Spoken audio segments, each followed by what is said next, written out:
네, 오늘은 몰트와 매쉬 그리고 라우터링, 스파징, 보일링, 칠링에 대해서 간단하게 알아보려고 합니다.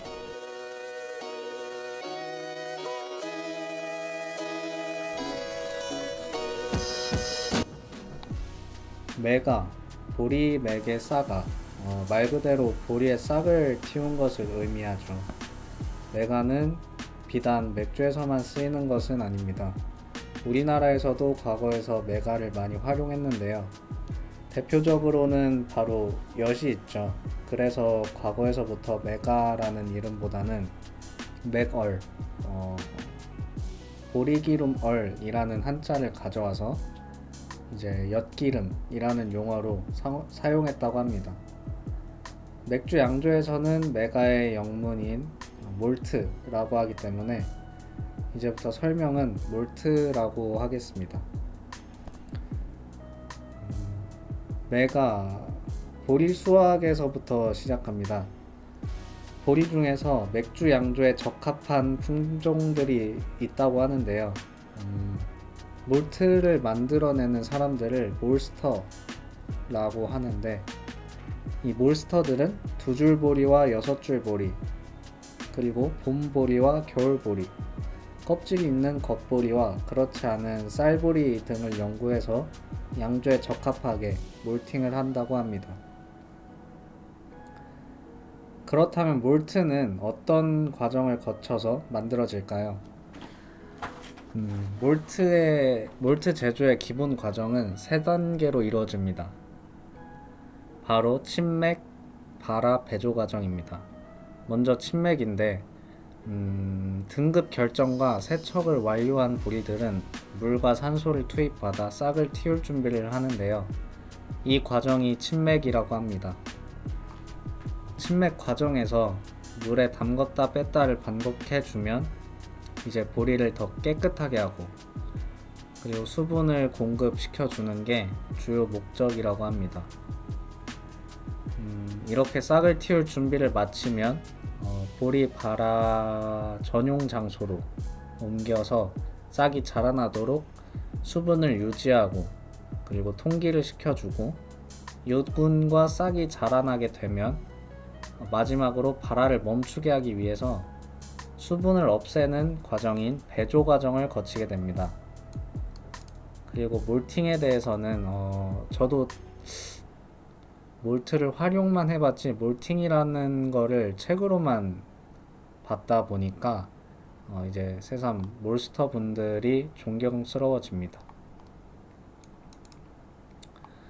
보리의 종류와 배조 과정에 따라서 몰트의 활용도와 성격도 많이 바뀌게 되는데요. 크게 두 가지로 분류하면 맥주 양조에 필수적으로, 그리고 기본적으로 가장 많이 쓰이는 베이스 몰트와 맥주의 다양성과 복잡성을 부여해주는 스페셜 몰트로 나눌 수 있습니다. 여기서부터는 제가 몰트를 직접 사용할 때 하나씩 예를 들어서 알려드리도록 하겠습니다. 저는 이번 양조를 위해서 세 가지 몰트를 썼는데요. 바로 필스너, 허니 몰트, 그리고 마지막으로 카라필스입니다. 필스너는 주로 올몰트 맥주용으로 사용하는 베이스 몰트입니다. 중간 정도의 효소 잠재력을 가지고 있고 색상이 매우 옅습니다.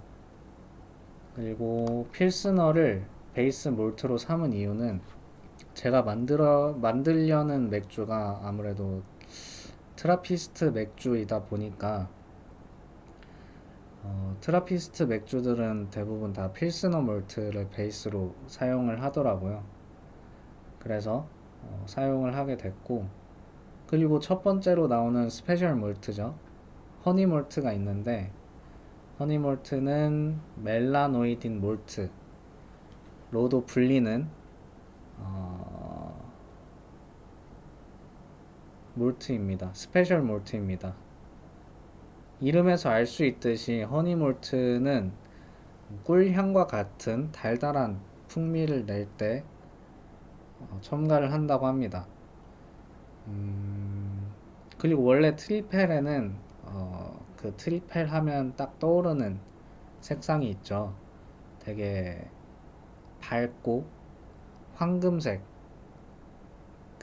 띠는 맥주인데, 사실 이 허니몰트가 17에서 25 SRM이라는 색상 범위를 갖고 있는데, 이게 숫자로 하면 좀 그러니까 쉽게 설명드리면 갈색에 가까운 색입니다.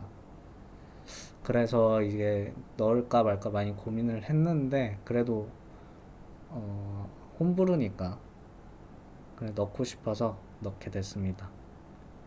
그리고 마지막으로는 카라필스입니다. 카라필스는 스페셜 글래시 몰트, 그리고 독일에서는 이제 카라폼이라는 이름으로 판매를 하고 있는데요. 이 메가는 배아 부분을 보면 완전 불투명한 흰색을 가진 베이스 몰트들이랑은 다르게, 밥알이 굳을 때 있잖아요. 그 밥을 먹고 밥알이 굳을 때처럼 뭔가 투명한 색을 띱니다. 투명하고 진짜 유리처럼. 그래서 글래시 몰트라고 하는데, 이 몰트는 효소 잠재력이 없습니다. 그 없는 대신에 맥주의 거품 유지력을 높여주고, 그리고 바디감을 증진시켜주기 때문에 곡물 비율에서 5% 정도로 사용을 했습니다.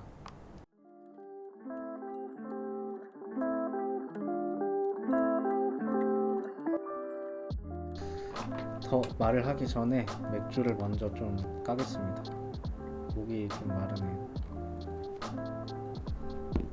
제가 이번에 준비한 맥주는 옥토퍼시라는 벨기에 맥주고요. 벨지안 로열 스타우트 에일이라고 합니다. 그리고 2년 동안 피티드 위스키 배럴에서 숙성을 시켰다고 합니다. 알코올 도수는 13도고 72 IBU, 그리고 이게 지금 2022년 6월 7일에 병입을 했는데, 베스트 비폴 5년까지네요. 그러면 아직 기한이 남았으니까 지금 뜯어보도록 하겠습니다.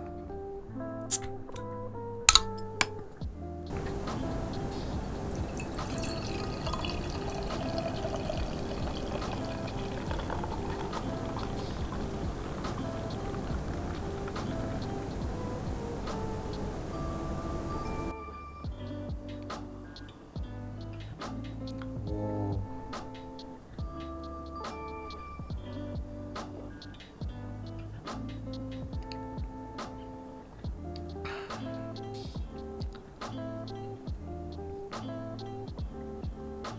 향은 되게 플랜더스 에일의 향이 나고, 그 몰트의 특징들이 막 그렇게 두드러지진 않습니다. 보통은 이제 건과일 향이 좀 날 줄 알았는데, 건과일보다는 이제 카카오나 커피 쪽에 더 가깝고,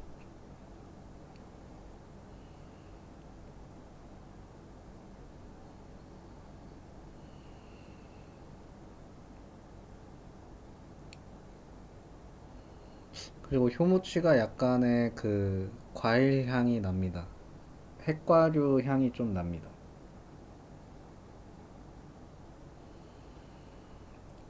그리고 13도에 비해서 부주가 막 그렇게 튀지는 않고, 그리고 72 IBU라고 되어 있는데 쓴맛도 막 그렇게 심하진 않은 것 같은 느낌입니다. 제 개인적인 의견으로는.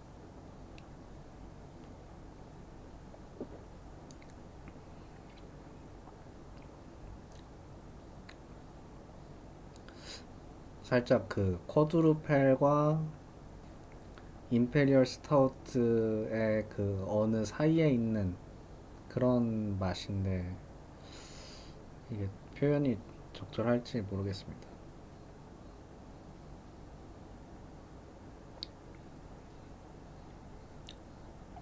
살짝 토피도 느껴지고, 음,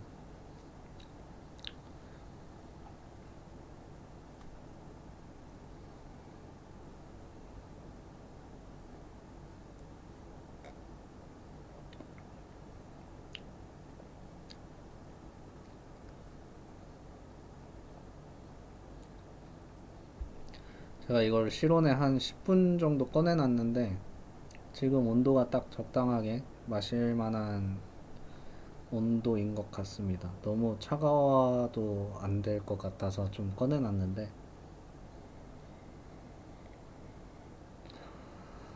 네, 확실히 핵과 향이 있습니다.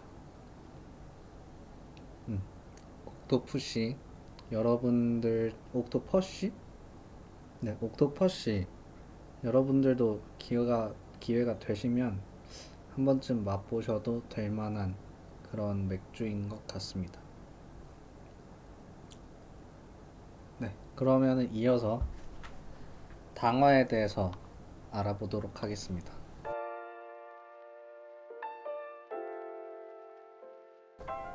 당화, 어, 맥, 메가가 만들어졌다고 해서 이제 맥주가 바로 되는 게 아니죠. 잘 만들어진 메가는 적절한 온도의 물에서 수화를 거치고 효소가 분해한 당분을 이제 효모들이 야금야금 먹고 알코올과 여러 화합물을 내뿜어야 비로소 맥주가 되는데요. 음, 맛있는 맥주를 만들기 위해서는 어떻게 당화를 해야 할까요? 그건 아마 전문적인 불어 분들이나 아니면은 경력이 있으신 홈브러 분들은 자신들만의 비법을 가지고 계실 거라 생각합니다. 물론 아직 저는 그런 단계는 아니라서 좀 더 이론적으로 접근을 해보겠습니다. 보리는 이제 자신들이 어엿한 식물로 자라기 위해서 이제 싹이 나오게 되면 스스로 영양분을 공급하기 위해 자기 분해를 시작합니다. 이때 필요한 게 효소인데, 맥에 있는 효소들은 특정 온도에 맞춰서 활성화되는 모습을 보여줍니다. 이 중 가장 핵심으로 사용되는 효소는 당연히 녹말을 분해해주는 아밀레이스. 저는 학교 때 아밀라제로 배웠는데 이제 아밀레이스죠. 아밀레이스인데요. 62도에서 67도에서는 베타 아밀레이스, 그리고 71도에서 72도에서는 알파 아밀레이스가 최적으로 활성화된다고 합니다. 제가 대부분의 맥주 레시피들을 보니까 알파와 베타를 중간 지점으로 둔 이제 66도에서 67도 사이로 맞추는 게 일반적인 것 같았습니다. 알파와 베타 아밀레이스에 대해 간략히 더 설명을 드리자면, 알파는 이제 전분의 큰 사슬 구조를 이제 무작위로 잘라냅니다. 그러면은 이제 커다랗던 그물망의 구조가 이제 찢긴 그물이라고 해야 되나? 조각난 그물들로 바뀐다라고 생각을 해주시면 되고요. 이제 베타 아밀레이스는 사슬의 그 끝 부분부터 이제 구조물에서부터 야금야금 끝에서부터 야금야금 분해를 한다라고 이해해 주시면 될 것 같습니다. 이해가 안 가실 수도 있는데, 그럼 그냥 66도에서 67도에서 매쉬하면 대부분 잘 분해가 되기 때문에 그냥 그렇게 하시면 될 것 같습니다. 그리고 아밀레이스 이외에도 양조에 도움을 주기 위해 30에서 52도 사이에서 매쉬를 진행하는 그건 이제 산휴지라고도 부르는데, 맥즙의 산도를 낮추기 위해서 피타제라는 효소를 활성화시킵니다. 그리고 또 메쉬가 더 이상 진행되는 거를 막기 위해서 메싱 아웃이라는 기술도 있는데요. 이거는 이제 효소들의 활동을 멈추게끔 이제 메쉬의 온도를 75도 이상으로 올려서 더 이상 제 기능을 못하게 막아주는 거라고 합니다.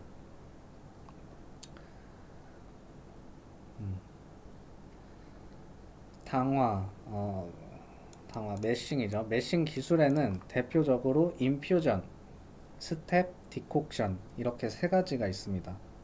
스텝과 디콕션은 일부 전통적인 맥주들에 한해서 주로 쓰이고 있고요. 요새는 대부분 인퓨전 메싱을 사용하는데요. 이 이유는 가장 간편하고 그리고 걸리는 시간이 비교적 적기 때문에 생산성을 높일 수가 있습니다. 그러니까 여러분들이 만약에 홈브루잉을 하실 거면 인퓨전을 하세요. 저는 트리페 만들겠다고 스텝 메쉬 같은 거 하다가 어, 많이 피곤했어가지고 아까 말씀드렸듯이 이제 산휴지를 먼저 했는데요. 45도에서 15분 이제 피타제 휴지기를 주고 뜨거운 물을 추가해 가면서 62도에서 35분, 70도에서 25분, 그리고 78도에서 5분 동안 올려가지고 매싱아웃을 끝으로 휴지기만 90분 정도의 대장정을 마쳤습니다. 이게 스텝 매싱을 할 때 이 뜨거운 물을 점점 부어가면서 온도를 높여줘야 하는데요. 이게 뜨거운 물을 이 계산을 잘해야 됩니다. 많이 뜨겁게 하면은 너무 온도가 올라가고 그리고 너무 차가운 상태의 물을 넣으면 또 온도가 안 올라가서 직접 불 켜서 올려줘야 되고 그랬기 때문에 네. 그리고 몰트를 당화시키고 나면 그러니까 매쉬를 하고 나면 맥즙 즉 워트가 만들어집니다. 맥즙을 영어로 워트라고 하는데요. 워트를 있는 그대로 쓰면 단점이 있습니다. 이제 처음에 워트를 받자마자 그 워트를 쓰면 아무래도 몰트를 부시는 과정에서 생긴 불순물 같은 게 있잖아요. 그게 온전히 다 내려옵니다. 그래서 처음 맥즙을 따르게 되면 생각보다 많이 탁하기도 하고 껍질이라든지 싹이라든지 이런 탁한 물질들이 많이 나오기 때문에 이걸 위에 그걸 맥즙을 받고 위에 다시 천천히 부어주면서 맥즙을 정화시켜 주는 걸 라우터링이라고 합니다. 이때 주의해야 할 거는 좀 급하다고 맥즙을 확 부어버리게 되면 아래 필터 역할을 하는 어, 그냥 곡물 덩어리죠. 그레인 베드라고 하는데 그레인 베드가 망가져서 똑같이 탁한 맥즙이 계속 나올 수 있다. 그래서 저는 나름 라우터링이랑 스파징은 시간을 많이 할애해서라도 신경을 써주고 있습니다. 네. 그리고 스파징은 그레인 베드에 남아있는 당분을 추가적으로 뽑아내고 라우터링 후에 얻은 첫 번째 맥즙의 물 양과 목표 비중에 도달할 수 있도록 해주는 여과 작업입니다. 라우터링을 할 때처럼 이제 나름 따뜻한 물인 70도 정도의 물을 그레인 베드에 천천히 부어서 남아있는 맥즙을 뽑아주면 되는데요. 이때 밸브를 너무 많이 열어놓지 않는 것에 주의를 써야 됩니다. 네.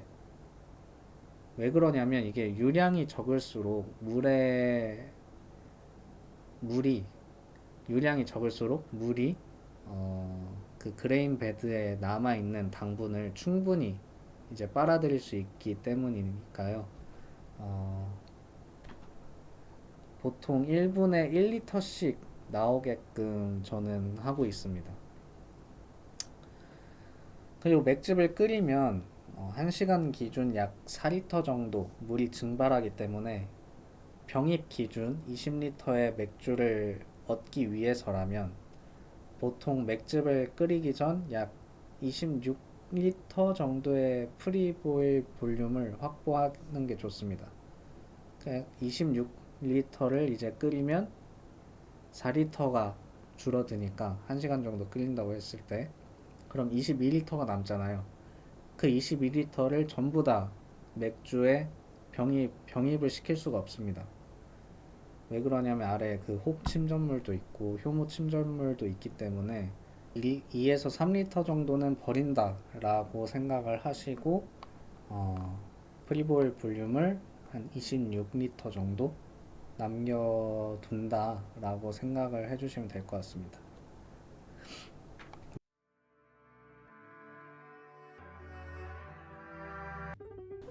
이번 마지막 단락이네요. 보일링, 말 그대로 워트를 끓이는 작업입니다. 왜 끓일까요? 그냥 워트 그거 효모 바로 넣으면 되지 라고 생각이 들 수도 있지만 중요한 이유가 몇 가지 있습니다. 첫 번째, 균의 사멸, 멸균을 위해서입니다. 여기까지는 이제 소독이라는 개념이 없어서 좀 많이 편했죠. 보일링을 시작하는 단계에서부터는 이제 병입을 할 때까지 균들과의 전쟁입니다. 그래서 물론 끓여주는 거고요. 그리고 다음으로는 이제 효소 활동을 완전히 멈춰서 맥즙의 맛과 향을 변질되지 않도록 해주는 겁니다. 이거는 이제 아까 메쉬에서도 했지만 메싱아웃이라는 거랑 이제 똑같은 기능을 한다고 보시면 됩니다. 그리고 또한 홉이나 당분과 같은 이제 부가물을 넣어서 맥주의 캐릭터를 부여해줄 수도 있는데요. 특히 워트가 고온일 때 홉이 들어가게 되면 홉에 있는 알파산이 이성질화가 돼서 맥주에 이제 쓴맛을 부여한다고 합니다. 그리고 추가적으로 항균 효과도 더해주기 때문에 아주 중요합니다. 그리고 또 당화를 하면서 생기는 이제 DMS가 이제 화합물로 알고 있는데 이 DMS는 맥주의 양배추나 옥수수 향과 같은 이취를 유발하기 때문에 이걸 날려주는 게 중요합니다. 그리고 또 뭐 이제 청증 역할도 하고 물을 증발시켜서 이제 최종 비중이 아니라 시작 비중을 맞춰주는 역할도 하게 됩니다. 이제 보통 60분 전후로 끓이지만 이제 맥주의 높은 비중을 요하는 이제 임페리얼 스타우트라던가 그런 술들은 좀 더 오랫동안 가열시켜 준다고도 하고 반대로 이제 더 짧은 시간 한 2-30분 만에 끝내기도 합니다. 저는 이제 끓이는 것도 나름 전통을 고수해보자 해가지고 90분 보일링을 진행해 줬는데요. 여기서 사단이 한번 발생합니다. 트리페를 만들면서 그래도 효모도 누룩으로 좀 효모를 채취해서 썼는데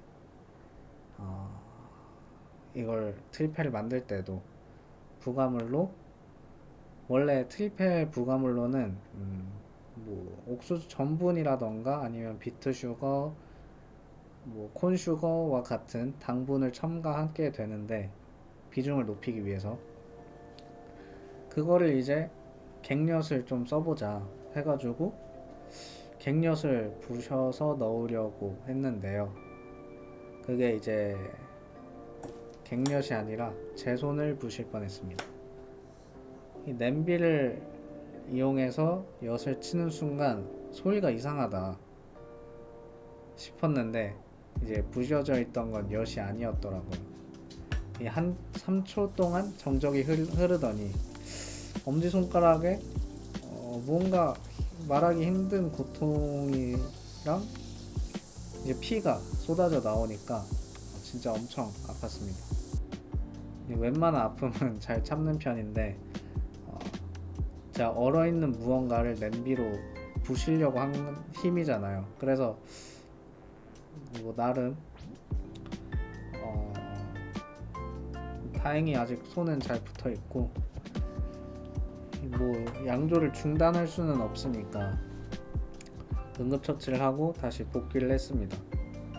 그리고 이제 90분에 갱년 1.8kg 그리고 맥주 쓴맛 세척도인 IBU를 25에서 30 정도로 맞추기 위해서 60분에 테트낭어호 28g 그리고 30분에 라카오호 28g 그리고 맥주 청증을 위해서 월플럭 1개 맥주를 식히기 위한 워터칠러 그걸 넣고 펄펄 끓여줬습니다. 이거를 이제 핫사이드 그러니까 보일링을 할 때 90분의 갱년을 넣는다고 제가 말씀을 드렸잖아요.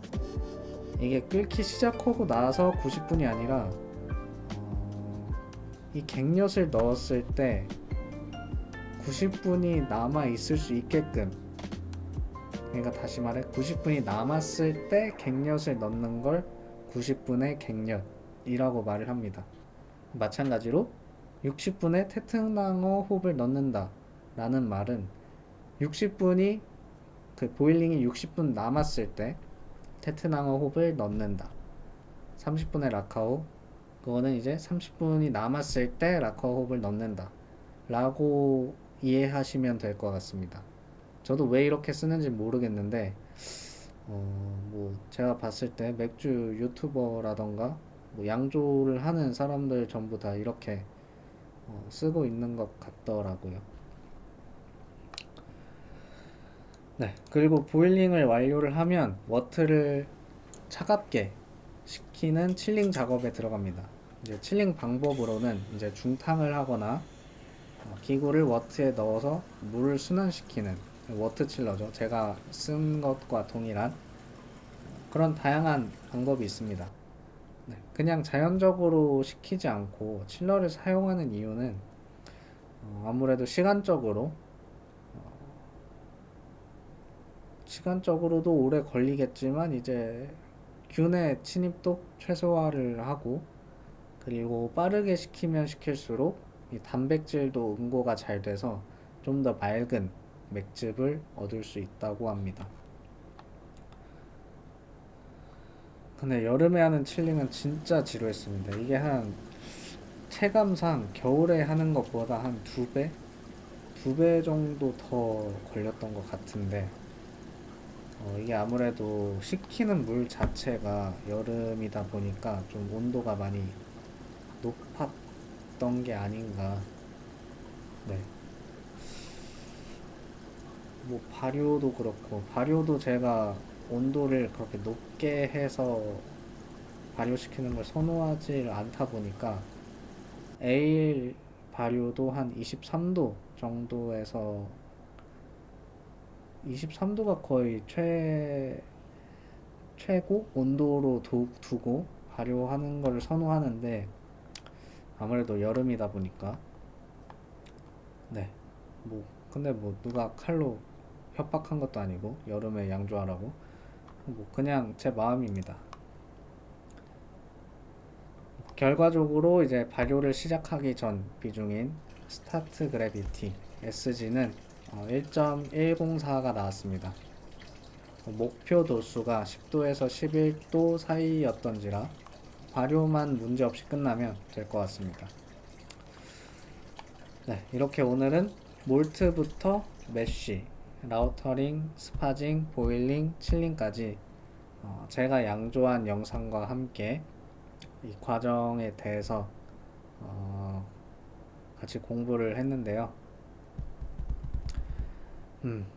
저도 아직 모르는 게 많아가지고 열심히 책 같은 거 보고 인터넷 뒤져보고 하면서 열심히 자료 정리하고 있습니다. 양조를 그래도 이번에 트리페를 저번엔 2배를 했고 이번엔 트리페를 했는데 확실히 날씨도 좀 더 더워져서 그랬는지 좀 힘들더라고요. 그래도 뭐 맥주만 잘 나오면 행복한 거니까요.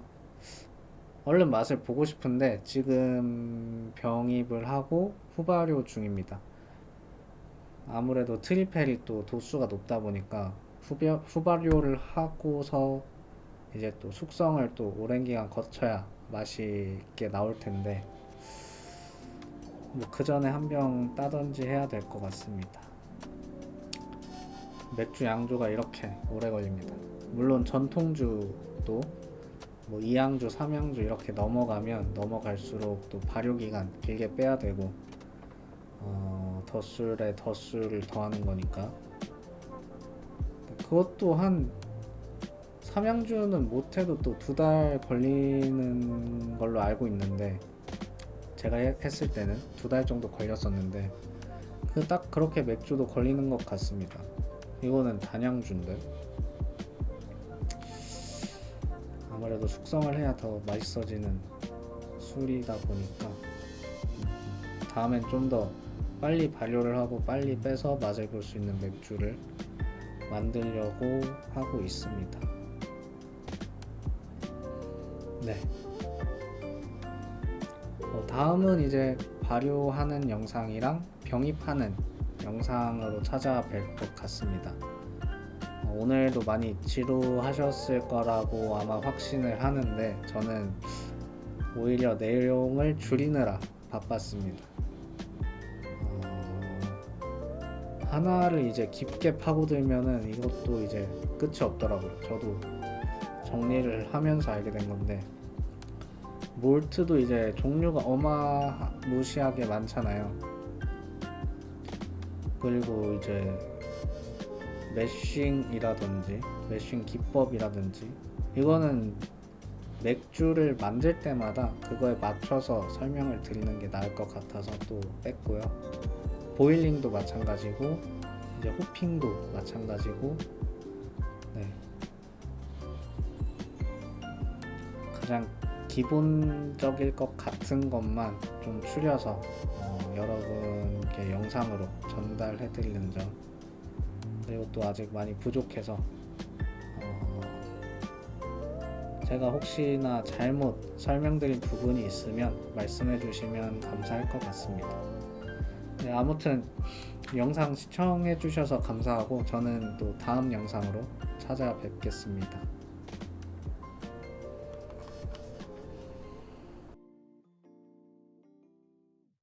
이거 근데 진짜 이게 로얄 스타우트라고 되어 있는데 좀 제가 선입견일 수도 있는데 벨기에 벨지안 스타우트라고 하니까 뭔가 좀 벨기에 효모의 성격이 많이 드러나는 것 같습니다.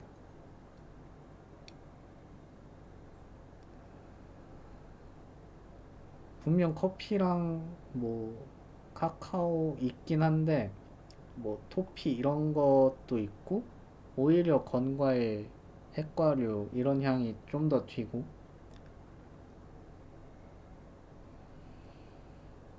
네, 플랜더스 에일이랑 쿼드루펠이랑 임페리얼 스타우트를 합친 13도짜리의 맥주가 있다면 이런 느낌일 것 같습니다.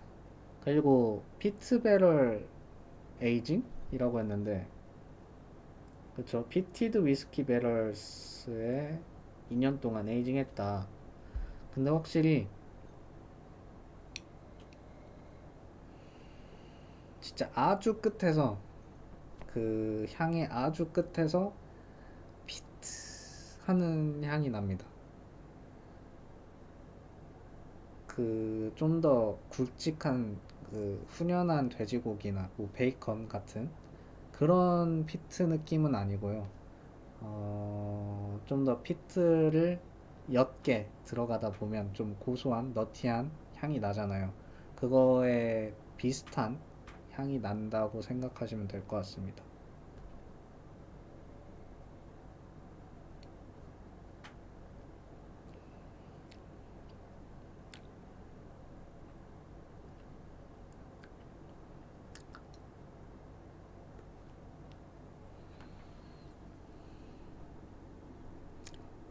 그러네. 이거 완전히 까만색이 아닙니다.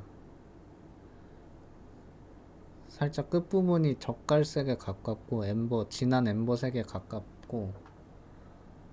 보이시나요? 아, 핸드폰.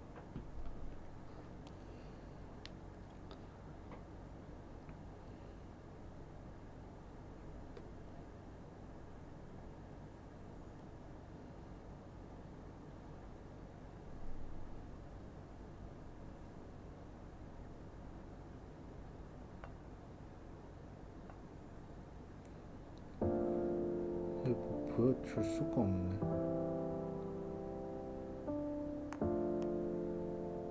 좀 더 기울여서. 보이시나요?